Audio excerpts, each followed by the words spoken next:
Muitas pessoas falam a respeito de genocídio nos dias de hoje, especialmente nas redes sociais, e é preciso entender o que é um genocida e o que é um genocídio.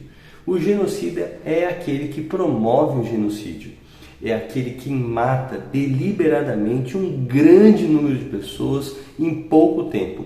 É necessário um plano, uma ação efetiva, é necessária uma intencionalidade. Afinal de contas, não existe um genocídio culposo. Ou você planeja e executa a morte de milhares de pessoas, ou simplesmente você não é um genocida. Não existe um genocida por acidente, por falta de planejamento, um genocida por omissão. Então, esclarecido o conceito aqui para ninguém ficar com dúvida, um conceito que inclusive está nos dicionários, fica a pergunta: ele pode ser considerado um genocida?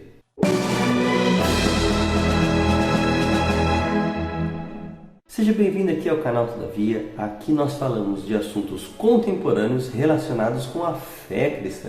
Então, se essa é a sua primeira vez no canal, assista a outros vídeos para você poder conhecer um pouquinho mais daquilo que a gente produz. Em contrapartida, se você já tem visitado o nosso canal há algum tempo, por favor, aproveite, inscreva-se, é gratuito. E se você já é um inscrito, não se esqueça de compartilhar com seus grupos de amigos, de postar nos seus status, nas redes sociais, assim você continua ajudando o canal a crescer. Agora, visitante pela primeira vez, visitante recorrente ou inscrito, não se esqueça de fazer uma coisa importantíssima, que é deixar o seu like. Faz um tempo que o canal aqui publicou um vídeo sobre Deus como mandante de um grande crime, a morte dos cananeus. Nós fizemos ali uma reflexão já um pouco mais elaborada e aqui a gente vai relembrar alguns pontos porque esse é um assunto reincidente. Aquele vídeo foi um dos primeiros do canal, ainda feito sem alguns recursos, e a ideia aqui é reforçar algumas ideias numa nova roupagem, com mais efeitos, com uma linguagem melhor. Esse assunto sobre o genocídio do Antigo Testamento é uma questão crucial, porque muitas pessoas se identificam com Jesus, com sua abordagem amorosa, não preconceituosa, com seu combate à hipocrisia religiosa, e as pessoas se aproximam dessa figura e enxergam nele pelo menos um grande líder, um grande guia.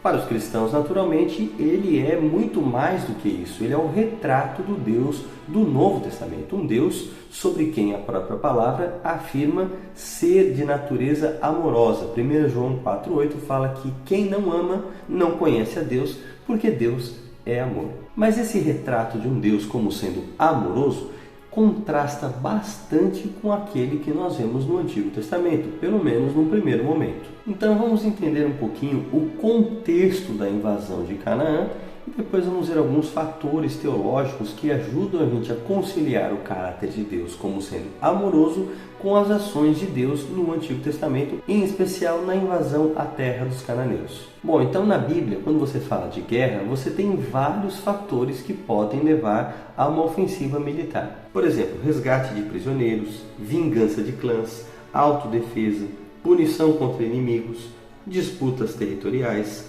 revoltas nacionais, guerras civis, entre outras muitas razões. E uma coisa que é da Bíblia é que em alguns casos, não em todos, as guerras assumem um caráter de juízo divino. O próprio caso do Êxodo é um juízo de Deus contra os deuses do Egito e contra a nação do Egito que estava punindo o seu povo, o escravizando. E também Deus anunciou, por extensão, o juízo contra os povos cananeus. Décadas depois da saída de Israel lá do Egito como escravos, os cananeus ainda se lembravam do juízo que Deus havia executado contra os egípcios. A ocupação de Canaã foi gradual, havendo décadas de conflitos.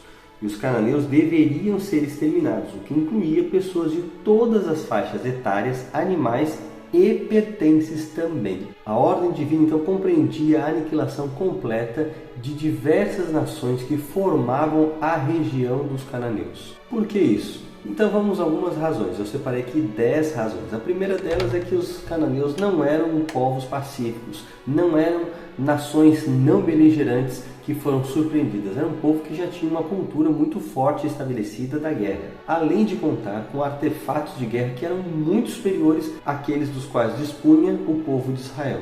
Bom, no segundo momento vale lembrar também que além da guerra ser uma cultura bem estabelecida, em Israel as diretrizes para a guerra eram diferentes, porque entre alguns detalhes eles não deveriam destruir as árvores frutíferas, eles não deveriam violar as mulheres. Se alguém avistasse alguma mulher e quisesse se casar com ela, deveria dar a ela todos os direitos que uma mulher tinha naquela época.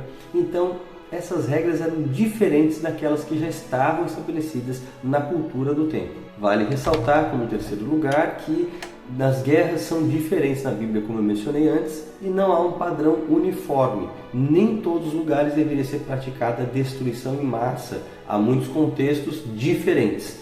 E essa ordem ela é restrita a algumas situações. Um quarto ponto que vale destacar é que na Bíblia as guerras contam diretamente com a participação de Deus. Não é apenas o nome de Deus que é evocado, mas Deus atua na guerra, muitas vezes operando milagres em favor do seu povo. Um quinto ponto que eu creio ter deixado bastante claro no primeiro vídeo é que os cananeus eram proverbiais por sua maldade. Eles cometiam incestos, infanticídio, praticavam orgias, bestialidade e várias outras coisas bizarras. Então, da mesma maneira como hoje as pessoas não defendem a pedofilia e alguns até argumentam que deveria ser praticada a pena de morte nesses casos, ou até mesmo em outros crimes hediondos, pense em nações inteiras que praticavam crimes hediondos. Como deveriam ser tratadas essas nações? Isso porque, no sexto ponto vale destacar, aquilo que nós adoramos tem o poder de moldar a nossa percepção, a nossa mente e, portanto, os nossos hábitos e a nossa maneira de atuar como seres humanos. E o que a gente vê em Canaã é que os deuses eram perversos e, por isso, lentamente, a cultura do povo acompanhou a mesma perversão. Vale lembrar que o sexo era parte do culto cananeu, em todas as suas formas, até mesmo envolvendo animais. Um sétimo ponto, Deus tem o poder de expulsar da terra quem Ele quiser, porque a Bíblia afirma que a terra pertence a Ele.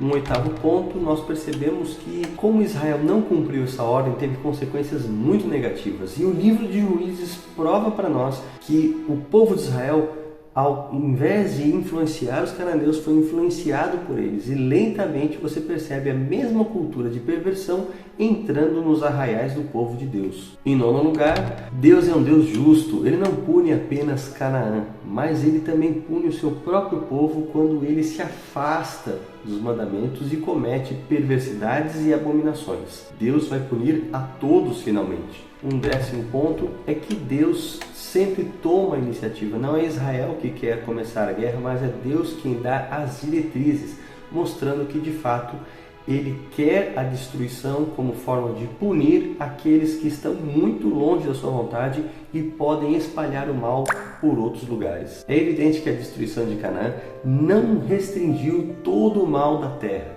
assim como não fez o dilúvio, a destruição de Sodoma e Gomorra e outras iniciativas divinas. A bem da verdade, Deus age pontualmente para refrear o mal, mas no final da história humana, Deus vai dar um basta definitivo. Deus permitiu que o plano da salvação e as oportunidades que o acompanham fossem estendidos ao longo da história. E, portanto, as pessoas puderam escolher ficar ao lado de Deus ou contra Ele. E, portanto, no julgamento final, Deus vai distribuir a cada um a sua recompensa, ou o galardão, a salvação eterna, ou a destruição final. Nesse sentido, Deus, o grande juiz do universo, vai agir de forma poderosa para acabar com o mal e com os malfeitores, reestabelecendo a justiça. Então a ação de Deus na Bíblia não tem que ver tanto com genocídio. Afinal, Deus não é um agente humano, os quais estariam limitados, porque seres humanos não têm o direito de praticar por sua própria vontade punições a ponto de tirar a vida de outra pessoa ou de um grupo de pessoas. Mas Deus, como dono da vida, divindade superior, Ele pode sim, Ele tem esse direito de tirar a vida usando fatores sobrenaturais, fatores naturais ou mesmo agentes humanos, no caso das guerras santas que nós encontramos no Antigo Testamento. Deus é soberano sobre essas questões e não se trata aqui de legitimar toda a guerra religiosa, apenas as guerras que aparecem em determinado contexto, sob ordens específicas e diretas vindas do próprio Deus. Esse é um assunto bastante controverso, mas eu espero que tenha ficado um pouco mais clara essa questão. Se você quer deixar aqui nos comentários a sua opinião, façam com toda a sua liberdade, mas ao mesmo tempo também de forma respeitosa, e você será respondido, ou pelo menos o seu comentário será lido. Não se esqueça de compartilhar esse vídeo, deixe o seu like, um forte abraço, Deus abençoe você.